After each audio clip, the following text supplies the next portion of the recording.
Hello and welcome to this brand new edition of Inside Out on the Road, a show where we focus on individual stocks with in-depth analysis, deep dive into the financials and tell you about the key risks and triggers going forward. So let's not waste any time and get to our first stock today. My colleague Nigel traveled to Hyderabad to get chatting with the management of Rainbow Children's Medicare and gets us this very special deep dive.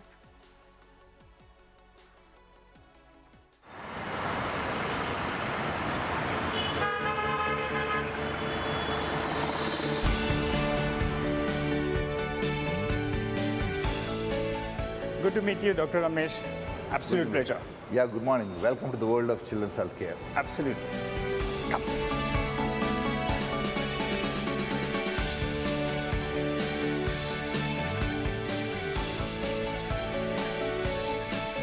Well, Inside Out on the Road has traveled to Hyderabad and we're at Rainbow Children's Medicare.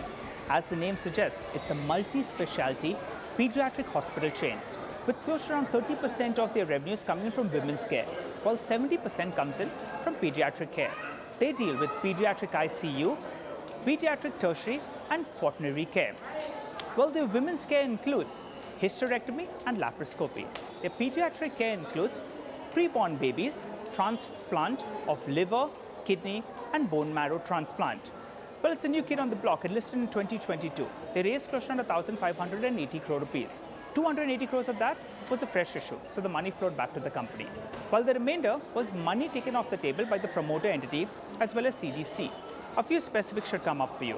They have close to 1,600 operational beds, 15 hospitals, 640 doctors, and they delivered more than 12,500 babies in the past year and admitted more than 10,000 ICU patients.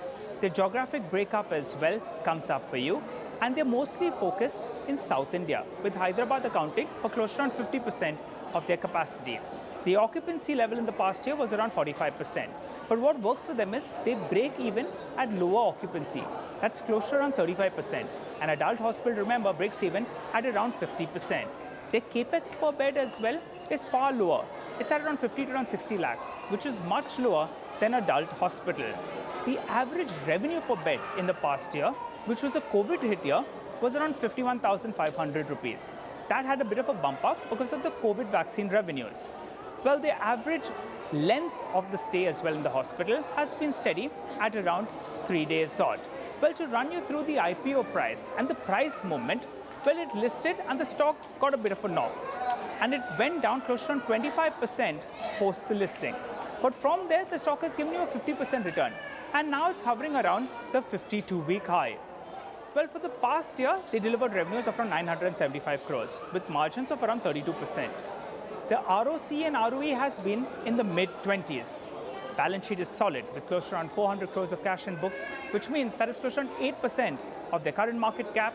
But they have plans to scale capacity from around 1,600 beds all the way to around 2,500 beds.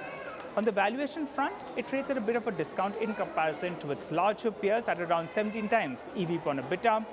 But to understand more about the company's plans and how they want to expand from here, what's the outlook on occupancies, all that and more, well, we are joined by the promoter MD and chairman of the company, Dr. Ramesh. Well, Dr. Ramesh, we have been to many hospitals and many adult hospitals, but you must be having your own set of challenges, right? What are the behavioral changes that you observe in your co-hospitals? That's pediatric as well as maternity hospitals. Could you give us a sense on that front? The Nigel children's hospitals are very, very different when you look at the healthcare model.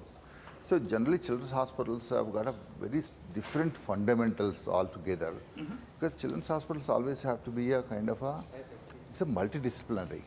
Because in adult hospital, it's more of wear and tear. People come with a cardiac problem, neurology, nephrology. Children often comes as an emergency into the emergency department as a sick child. Yes. So you do not know what is exactly specific problem. So people have to work together. It's a collaborative approach rather than a one doctor approach. Okay, all right. So we've got a sense about the industry, and the way you function. What is the growth that you're looking at in your core business? That's point number one. It'll obviously outbeat the growth of the system of the entire industry. And with that sort of a backdrop, tell us, you must be having a goal. You'll constantly be outgrowing the market. Do you expect to continue doing that? Overall, the maternity and pediatric markets have grown significantly. Yeah. Yes. So when you compare the adult market today, the pediatric market is growing at a 14% CAGR, and obstetrics, which is maternity, growing at a 12% CAGR, All right. as opposed to 80% of the adult multi-specialty care. Right. And when you kind of look at where we are growing, the last 10 years, we've been growing at the rate of 18 to 20%. Okay. What we expected to grow is about 18%. Okay. Compared to the market. Well, Dr. Ramesh, international business for as a percentage of your revenues is only, I think, around 1 to around 2% odd. But the big focus has been on medical tourism. Yeah. So that sort of a backdrop, I wanted to ask you, do you believe India can be a hub, where overseas patients come out here and they get treated? Children, women care as well can be done. Give us a sense about the industry and the opportunity for you. From the low single digits, where does that number go to? We are just kind of started our journey as a multi-specialty and quaternary care services. So as on today, that we just do about 2% of the business is international. From around 2%, where does that number go? Say in the next 4 to 5 years, where do you see that number headed? I think we'll probably kind of go to 5 to 6%. 5 to 6%. A couple of other differentiating factors between your hospital chain, besides it being specialty, is the capex cost, right? The total cost of setting up a bed. I believe it's much lower than an adult hospital, which makes you stand out. And also you break even at a lower occupancy levels. So take us through both those two data points. So what we do is, especially Rainbow, we have taken a route of a satellite model, which means we need to be in the very accessible part of the city. Generally, the real estate cost is pretty high. Right. So to buy a land and build it, so therefore we have taken a satellite model. Okay. So we spend about 60 lakh rupees so far, the track record been per bed as a satellite model. So which is kind of, we break even around 35% of occupancies. So how much cheaper are you all in terms of a cost per bed? I think 30%. 30% cheaper. And the break-even point for you all is what, in the 30s? I think 35% of occupancies. You have recently commissioned a Chennai facility, right? A new Chennai hospital, which has added quite a few beds. I think 50 to around 100 beds or is what it's added as of now. By when does that, that unit break even, if you could give us a sense in terms of a timeline? We entered in Chennai for about 3 years ago with a hub hospital. Now this is a spoke hospital. So our hub itself is broken even in 2.5 years time.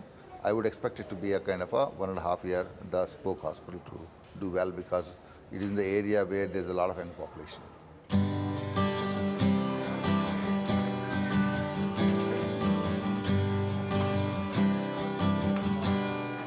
What are the rough occupancy numbers you're looking at? The last few years, well, it's been a little bit up and down. It's been a little bit varied because of COVID. Yeah. But going ahead, what is the steady state occupancy number that you're looking at? And also the RPOP, that's the average revenue per bed. Yeah. How does that number move up from here on? Go ahead, sir. Okay. So you're right, Nigel. We have actually taken a huge hit because of the pandemic. Yes. Pandemic time, children actually stayed at home. So fortunately, COVID has not been a serious illness for the children. So right. Our occupancies have really plummeted to 34, last year about 45%. So we're coming back in a big way. This year what we see is the normal year. And also the pronounced normal illnesses also in increasing number of outpatients we have started seeing this year. So we'll get back to the occupancies about 55 to 56%, which is a pre-pandemic. Right. So in a steady state, what we do is about adding the beds with the new units, all those things. We actually will have about 56 to 58% of occupancy. What is sustainable RPOP for us is about 48,000.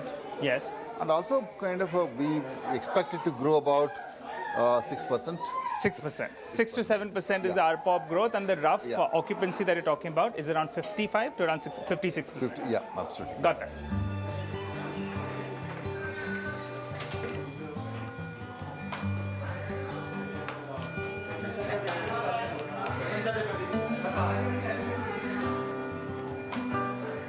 What about the margin trajectory?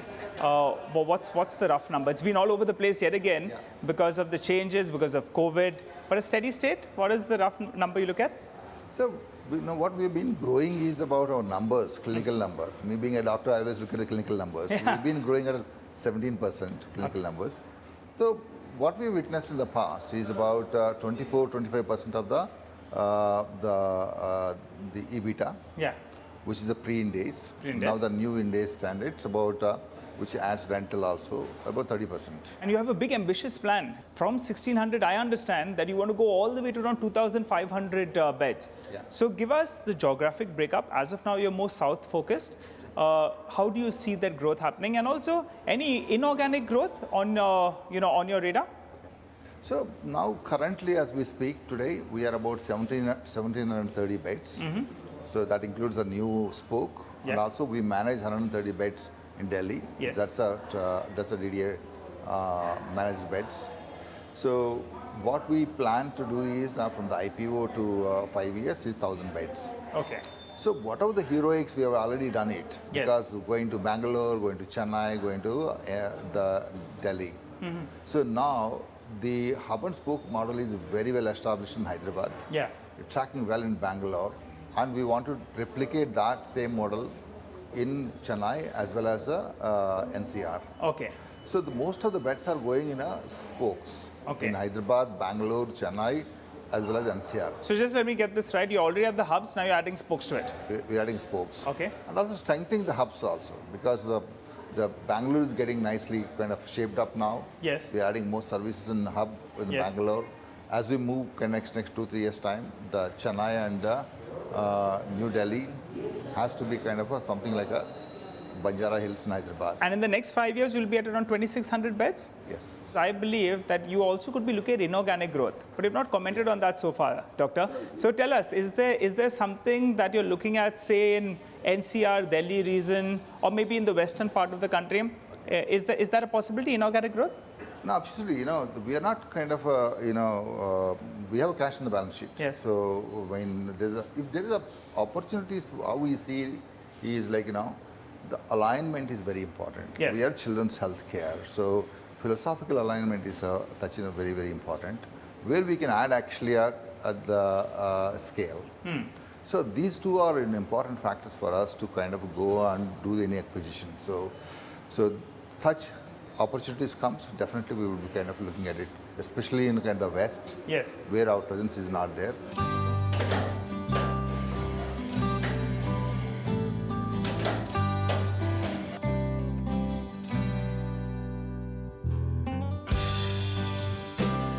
So Doctor, the other important factor, as you mentioned, you'll have a cash surplus. Yeah. But what do you do with that is important. So give us a sense about your capex plans. That's your maintenance capex first up. And also, what do you plan on doing with this cash balance that you have? Could you quantify the updated number? Okay. So we have the cash now of 450 crores, including the net proceeds Okay. for the expansions. So what we plan is about 1000 beds next 5 years time. So which would cost about 600 crores, maybe about over and about 50 crores to 100 crores. Okay. Plus maintenance capex about 200 outer limit 250 crores. So our net about 900 crores is the expenditure. So we will generate about 200 crores in a year. Right. So probably we'll kind of have about another 1000 crores. Okay. So we will end up having about 500, 600 crores of a net cash. If for some reason an inorganic growth doesn't work out, Yeah. will the shareholders, could they expect some dividend payout, a healthy one? What is it? What has it been and what do you look to maintain it at? So we have been giving a dividend for the last 10 years of 20%. Of earnings? Of earnings. So we the last year also we have done the 20% of earnings. We'll continue to go. I mean, I think as the kind of a board will decide, whether it's 20% or more than that. So based on our capexes, based on our expenditures and those things, obviously, we need to respect our shareholders. Yes. So we have a lot of money. So you look to maintain that dividend payout that you have been doing. Another important thing is that, we have been asset light model all along. Yes. So therefore, we do need to build beds of our own. As of now, out of the 1,550, 1,600 beds, what is the mix currently?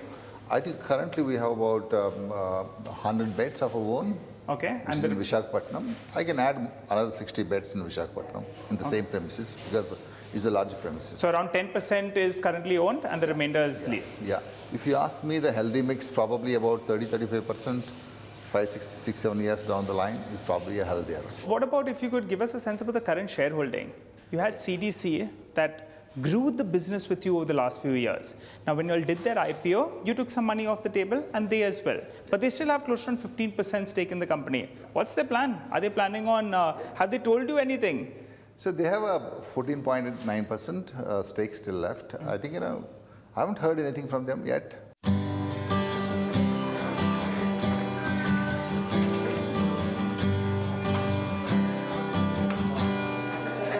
Well, final question before we wind up then, Dr. Ramesh. You have told us how different the Rainbow is in comparison to the other hospitals that are there domestically as well. But what if someone gives you a big offer? Maybe a collaboration, maybe buying out a stake in your company, or maybe buying out the company itself, a larger hospital chain. Would you be game for it? Okay, well, first of all, we built this Rainbow so passionately. It's just not me. It's built on many shoulders. It's a lot of our doctors. When we look at a Rainbow, it's I have still good 10 years to go to work very hard. Most of my doctors, I'm probably the oldest one in the group. So my doctors are very young. A lot of them have got a stake, and they are actually very, very managerial. And I have a son who is a 26-year-old. He's a pediatrician, so he's a bright kid as well. So Rainbow has got enough people to drive it for future and for a long term. So what I envisage for as a promoter of Rainbow Group, so I would like to see that Rainbow is there everywhere across the country, and it has to be bigger and brighter, offering a great quality health care for children.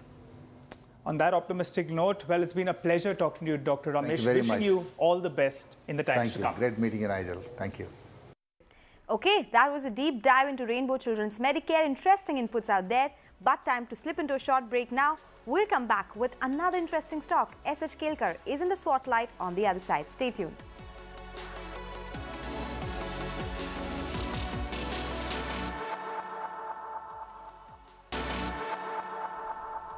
Welcome back. You're still tuned into Inside Out on CNBC-TV18, and on Swotlight today, we have S H Kelkar, which is a large domestic player in the flavor and fragrance market with the last known market share of 10 to 12%, that is in the flavor market, and close to 20% in the fragrance market.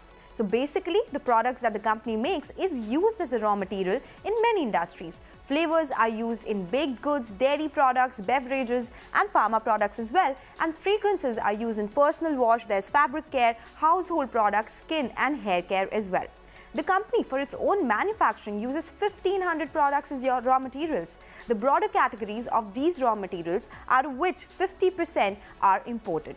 In terms of financials now, they have been continuously growing in terms of revenues from around 1,050 crore rupees in FY19 all the way to around 1,600 crore rupees in FY22.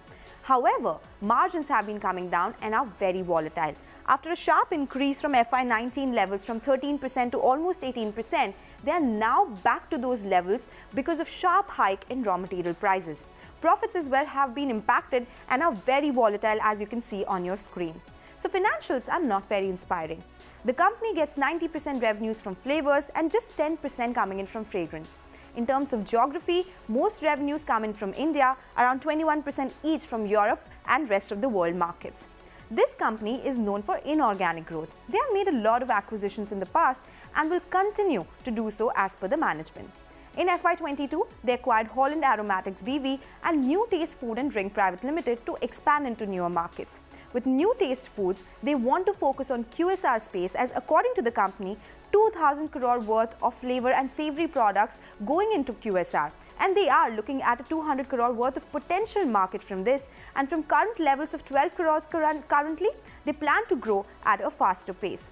Company usually takes annual price hikes, but due to COVID and volatility, they took price hikes twice last year. But they expect the normalized process to come back in place for price hikes. So one of their big trigger is a big request for proposal from a large global MNC, where the size of the proposal is $1 billion. out of which they say the potential is $100 million for the next 3 years, and they are targeting 20% share in the first RFP itself. But with triggers comes some risk as well. The company has sizable exposure to imports and Europe as well. So foreign currency volatility will definitely impact their financials. Yes, the Europe weakness could be near term, but it will impact their revenues. Also, debt of the company stands at 503 crore rupees in Q2, which has increased quarter on quarter due to acquisitions. So quick integration of all these acquisitions is important so as to not over-leverage the company. Company also came up with Q2 update today, where they spoke about inflationary pressures in Europe and impact of currency movement on profitability. They are taking price hikes to mitigate the impact of this pressure, especially witnessed in the European markets. Let's talk about shareholding now. Promoters hold 58.46% stake with some big names like IDFC FlexiCap, Tata Mutual Fund, there's Malabar India Fund, there's Harding International, India Inside being some big names. Blackstone recently exited S H Kelkar by selling its entire stake in the company at a massive premium to Farmank via a block deal. And in terms of valuations, stock trades at 16 times one-year forward earnings, but growth is something that the investors will be watching out for.